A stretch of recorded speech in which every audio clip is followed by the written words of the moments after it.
Como já era esperado, o presidente Lula sancionou o orçamento de 2024, com um fundo eleitoral de quase...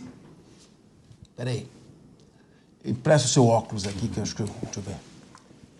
O fundo eleitoral de quase... Pô, você tem MP de quanto aqui? Ah, um pouquinho, é pouca coisa. O fundo eleitoral de quase 5 bilhões de reais de dinheiro para gastar em campanha. O valor é 96% maior do que o das últimas eleições municipais em 2020. Bom, além disso, o presidente vetou 5,6 bilhões de reais em emendas parlamentares de comissão. Ainda bem. Deputados e senadores que darão a palavra final sobre a lei já admitem a possibilidade... da derrubada do veto do presidente, que diminuiu em 5 bilhões de reais o valor das emendas parlamentares. Para tentar evitar uma nova crise com o Congresso, cujo apetite por recursos é insaciável, o governo prometeu apresentar ainda em fevereiro um plano... para reverter o corte das emendas. Estava certo cortar as emendas, governo. Vale destacar que, mesmo com veto, o saldo das verbas parlamentares será de 47,5 bilhões de reais. Um patamar sem precedentes. Vou voltar com você, Diego Tavares. Então, nós estamos falando de 5 bilhões e meio para gastar em campanha de prefeito e vereador.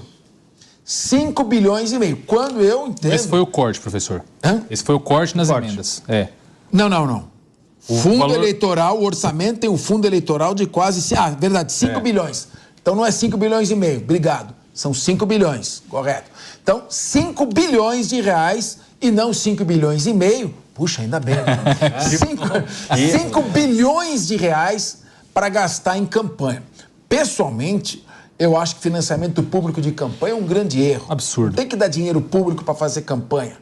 Cada um que busque seus próprios recursos e seus financiamentos. E está aí o Tribunal Eleitoral para fiscalizar se os recursos estão sendo arrecadados corretamente ou não. Perfeito. Mas dinheiro público vai e não volta.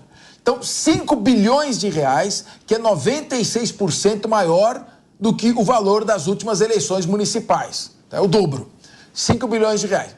Aí, o governo pega dos 16 bilhões previstos, corta 5 para cair para 11.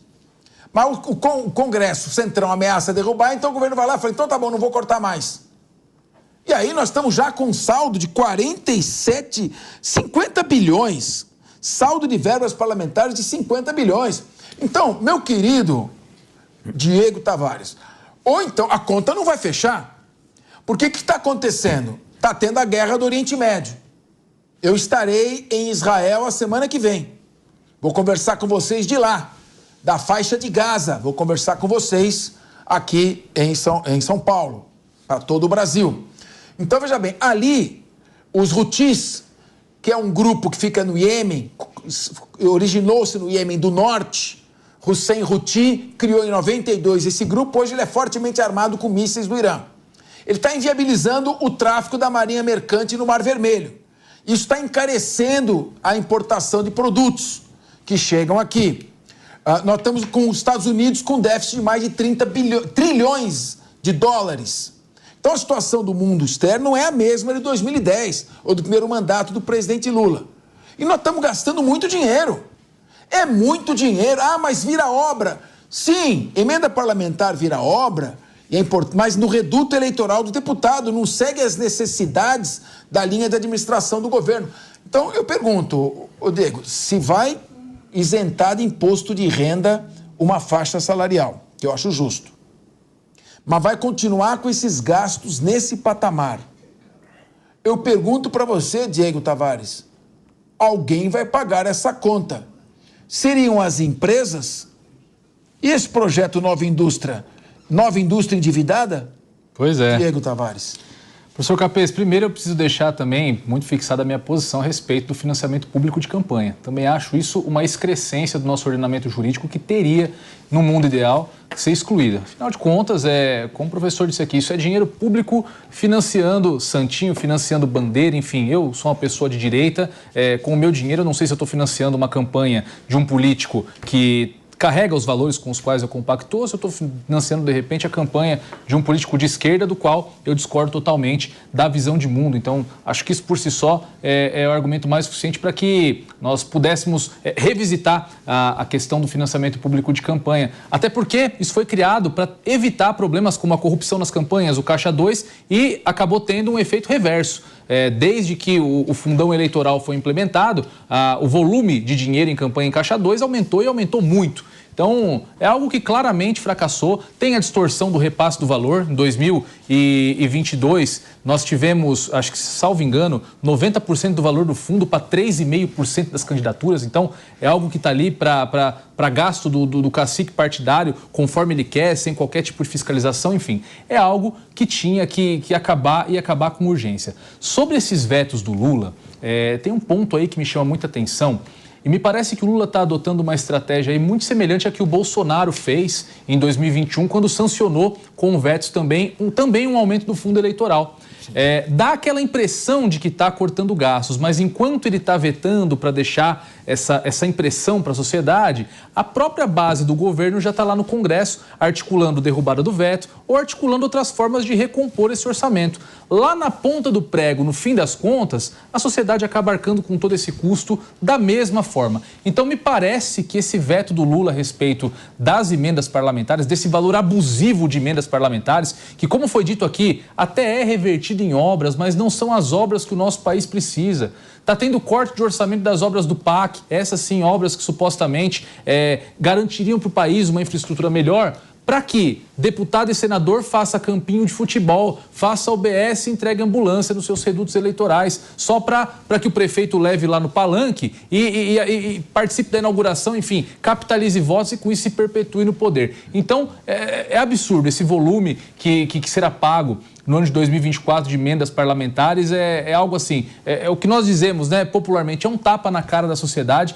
algo que deveria ser revisto com muita urgência. Mas, enfim, é demanda do Centrão e, como toda demanda do Centrão, com certeza será atendida. Meu querido Ronaldo Pagotto, também uma coisa tem que ser dita. O Congresso Nacional não está ajudando. Eles pedem emendas parlamentares, pedem ministérios. Afinal de contas, se o governo ganhou a eleição com uma determinada linha de gestão de administração, é esse governo que tem que ir para a gente julgar. Agora, estão fazendo o governo de refém. E com essa gastança que existe, 5 bilhões de fundo eleitoral, 50 bilhões de emendas parlamentares, e tende a crescer isso.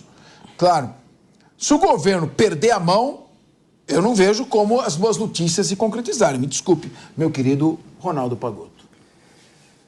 Capês, esse tema hoje vai ser um debate intenso aqui. Isso é bom. Primeiro, eu concordo com uma questão. Precisa colocar a bola no chão nesse debate. As emendas parlamentares tiveram uma mudança legislativa importante na passagem de 14 e 15. E esse processo só vem acentuando, mas virou lei. Ela tem, inclusive, índice de reajuste, ela acompanha o crescimento nacional. Não é uma questão que está na mão de governos, né? Em geral, ela até foi aditivada no governo Bolsonaro, recebeu uma mudança importante que incrementou e ela só cresce. E isso demonstra uma disputa intensa pelo orçamento, pela gestão do orçamento e pela aplicação, como foi dito aqui, entre o parlamento e o executivo. E esse problema não é simples de resolver, porque o parlamento brasileiro adotou isso como modo de intervir nas suas bases eleitorais e isso já está consumado, está quase com 10 anos. Nós vamos ter que fazer, esse é um debate que nós temos que contar com o apoio da sociedade para fazer um debate profundo sobre o orçamento e o manuseio desse orçamento discricionário entre parlamento e o executivo.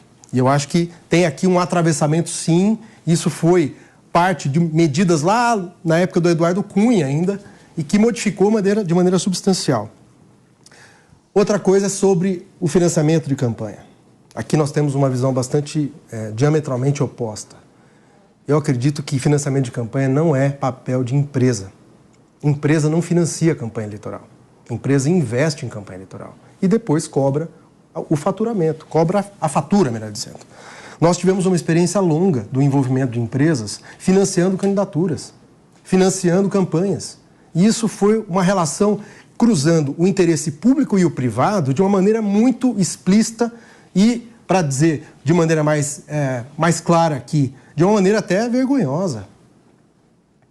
Eu acho que se o modelo atual, que uniu, inclusive, de A a Z no parlamento, o orçamento de 5 bi aprovado não foi um orçamento que foi determinado por um grupo, ou por uma minoria, ou por um partido ou outro. Foi uma coisa que uniu. E aí eu acho que assim, nós temos que fazer uma escolha. O orçamento de campanha vai ser público ou vai ser privado? Porque se for privado, nós vamos voltar ao modelo anterior. Empresas tinham candidaturas, tinham campanhas e logo após a vitória, né, cobravam a fatura com projeto de lei, com lobby, com todo tipo de ataque ou de sanha. Isso é uma coisa muito Brasil, viu? Me dirijo aqui ao nosso ouvinte e também espectador. Mais ou menos, Ronaldo. Permite uma pergunta? Claro, mas o lobby sim. acabou? Não, o lobby não O acabou. dinheiro público continua financiando campanha. Só quero mais e uma o lobby? ferramenta. Não Os acabou. Estados Unidos tem até salas para lobby dentro do Congresso. Não, mas a gente não pode demonizar. O que o Ronaldo está falando... Ruim é a corrupção. Não. O que o Ronaldo está falando, e eu vou garantir a palavra... É outro debate. Vou garantir a palavra ao Ronaldo, ele está falando, mas o que ele colocou é o seguinte, a criação do fundo eleitoral, dinheiro público para bancar campanhas eleitorais. 5 bilhões para as eleições municipais esse ano. Esse se destina a retirar a influência das empresas que bancavam campanhas e tinham seus deputados. Portanto, se destina a acabar com o lobby. E é verdade, essa é a finalidade do fundo eleitoral. Eu concordo com o que ele está dizendo. Minha pergunta é, estamos gastando 5 bilhões e acabou a influência das empresas no lobby? A palavra está com você, Ronaldo. Capiz, esse é o debate de toda a democracia no mundo. Como você consegue enfrentar o poder econômico em um debate que o poder econômico não deveria ser determinante. Mas a gente sabe que candidatos e candidatas que têm mais poder econômico, seja de origem, sua condição econômica, ou seja do grupo que representa, enfim, tem maior chance de prosperar nesse processo. Então, o controle, o enfrentamento de como o poder econômico influencia nas eleições é um debate que em toda a democracia no mundo existe. Agora, o modelo de financiamento público é adotado nas democracias mais sadias do mundo. Mais sadias do mundo. Não estamos falando aqui de especulação. Porque eu conheço um país. Não. São países importantes que adotam esse modelo e que conseguiram conter a sanha empresarial. Volto a dizer, empresa não financia a campanha eleitoral. Empresa investe em campanha eleitoral. E após o pleito, ela cobra a fatura. E isso é uma relação perversa entre o público e o privado que nós temos que enfrentar com medidas públicas, com medidas de transparência e também com medidas de financiamento de campanha. Eu acho que esse é o debate. Agora, esse debate tem que ouvir, tem muitas versões e muitas visões sobre ele. Eu acho que nós temos que estar abertos a debater e a conhecer essas posições, porque não é palpar o pé da pedra, uma coisa simples. Um tema tão complexo como esse exige debates profundos e acho que nós temos que colocar a bola no chão, como em todo debate, mas nesse especialmente. Agora são 14 horas e 32 minutos. Meu querido Ricardo Rous, ainda dentro desse debate, os partidos políticos, além de receber dinheiro, 5 bilhões, para fazer as campanhas esse ano, receberam, pela resolução do Tribunal Superior Eleitoral, mais de 1 bilhão de reais, 1.181 bilhões de reais, para eles, para manter as suas despesas, custeio dos partidos políticos. E essa é uma verba muito mal fiscalizada. É dinheiro público. Banca voos de jatinho, jantares com vinhos caríssimos, contratação de empresas ou pessoas que não se sabe bem qual a relação que possuem com líderes partidários. Você não sabe se tem rachadinha também lá. Mas o foco fica na verba que o parlamentar recebe no seu gabinete. A do partido, hoje, ser presidente de um partido é muito melhor que ser presidente de uma grande empresa. Então, a questão que se coloca é a seguinte, claro que a democracia tem um custo, evidente, mas esse custo tem que ser bancado pelo poder público até que ao limite, porque também democracia pressupõe eficiência na gestão pública para que as camadas mais vulneráveis possam ser atingidas com ações sociais benéficas. Mas para que isso ocorra, tem que sobrar dinheiro. Então, como você vê essa questão aí do um fundo eleitoral de 5 bilhões de reais, mais 1 bilhão e 100 para os partidos só o ano passado? Vamos ver, imagina a conta desse ano. Meu querido Capês, é muito importante que a nossa audiência entenda isso aqui, porque é um tema sensível realmente, complexo. Então vamos lá, por partes. Os partidos políticos no Brasil recebem 2 fundos. Um é chamado fundo partidário, que é esse que o Capês falou, de mais de 1 bilhão de reais para manutenção dos partidos. E a fiscalização por parte do Tribunal Superior Eleitoral é bem mais branda. Tem aluguel de jatinho, carro particular, viagem internacional. Líderes partidários deitam e rolam com esse dinheiro para manutenção dos partidos, chamado fundo partidário. Nas vésperas das eleições, tem o fundo eleitoral, que é para financiar as campanhas eleitorais, que é esse que a gente está falando agora, aprovado no orçamento, de cerca de 5 bilhões de reais, que vai ser distribuído entre os partidos políticos. O discurso disso é para financiar a democracia. Não é verdade. Porque esse dinheiro não vai direto para todos os candidatos que vão disputar o pleito eleitoral. Esse dinheiro vai para os partidos políticos e os caciques eleitorais distribuem dentro do seu partido como eles querem distribuir. Pode ser que um candidato dentro da mesma chapa em um determinado município ganhe o topo do fundo eleitoral e outro candidato ganhe bem pouquinho, quase nada, só para figurar que ganhou alguma coisa. Há uma diferença muito grande. Quem determina isso são os próprios partidos políticos. Então, onde está a democracia nesse processo? Se um conjunto de líderes partidários determina como vai ser gasto o fundo para a democracia. Isso é um ponto. Então é importante deixar minha posição aqui. Sou contra financiamento público de campanha. Acho que tem que ter essa discussão, sim. Você quer ser candidato, você busque seu financiamento e corra atrás da sua campanha. Ponto. Outro ponto é muito importante a gente deixar claro aqui. Como o recorte da notícia e as narrativas são fortes no Brasil. A notícia é: presidente Lula vetou 5,6 bilhões de reais do fundo das emendas parlamentares. Outra coisa importante de você, a audiência, nos entender. Existem 3 tipos de emenda parlamentar em Brasília. Emenda individual, passou.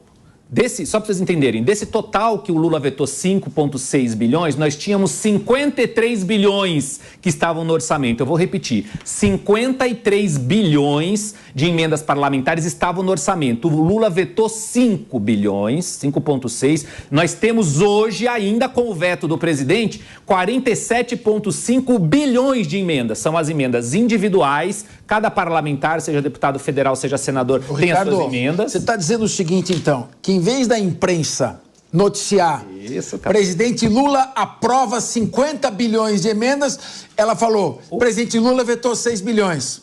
Nada como ter uma mídia amiga, não vai você? Exatamente, Capês. Essa é a narrativa. Vetou 5,6, mas passou 47,5 de emendas individuais e de emendas de bancada, que são as emendas dos deputados e senadores de cada estado, os 26 estados e o Distrito Federal. O que ele vetou, essas emendas que eu falei anteriormente, elas são impositivas. O Congresso, isso também precisa ser discutido, o Congresso avançando em cima do orçamento do Poder Executivo, que para mim é errado.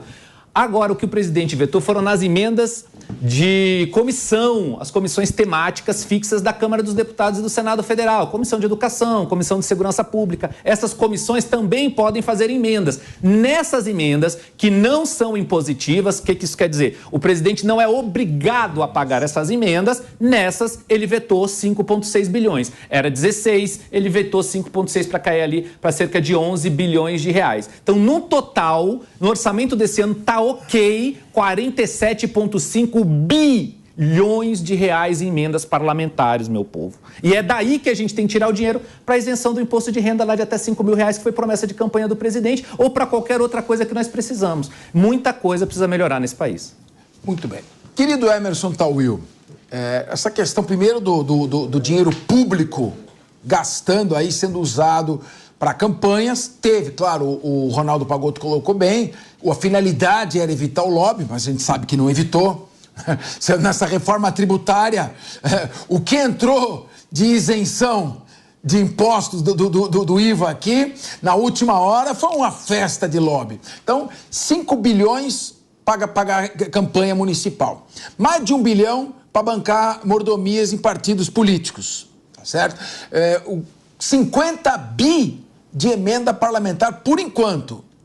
Agora, o Ricardo Rose colocou uma questão interessante.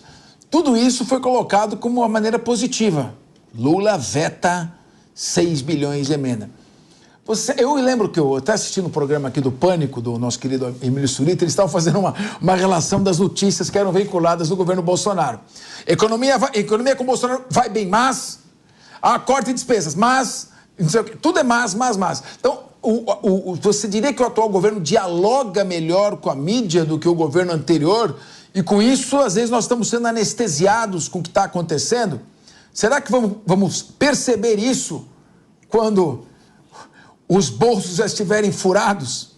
Olha, Capês, na verdade, existe essa benemerência por parte de de um ciclo dali da mídia que acaba, sem dúvida alguma, mudando sempre a vírgula e colocando de uma forma positiva para que a população seja, do meu ponto de vista, ludibriada.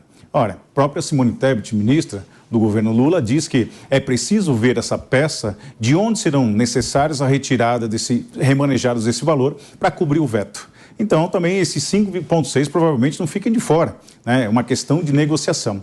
Por outro revés, o próprio Congresso, com essa tensão, muita da população acredita que essa tensão é muito boa, é saudável, é o regime democrático, mas, na verdade, acaba virando balcão de negócios. Porque o Congresso enxergou, desse ponto de vista, que quanto maior o conflito, maior pode ser a negociação, e hoje a gente tem visto negociações como essa.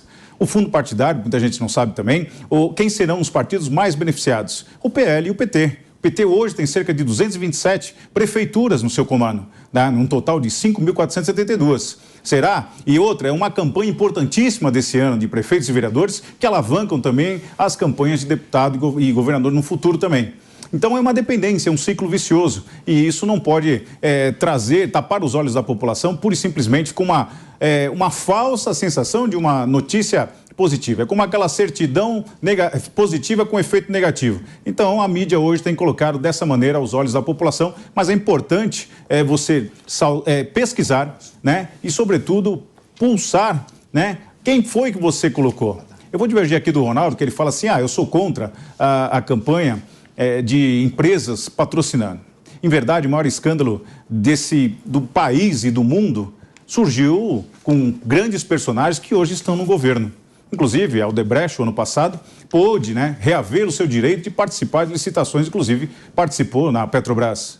Então, não está atrelado à empresa, ou ao valor. Eu digo que está atrelado muito mais ao caráter, porque não é aquele que oferece que tem a culpa maior, mas sim aquele que pega.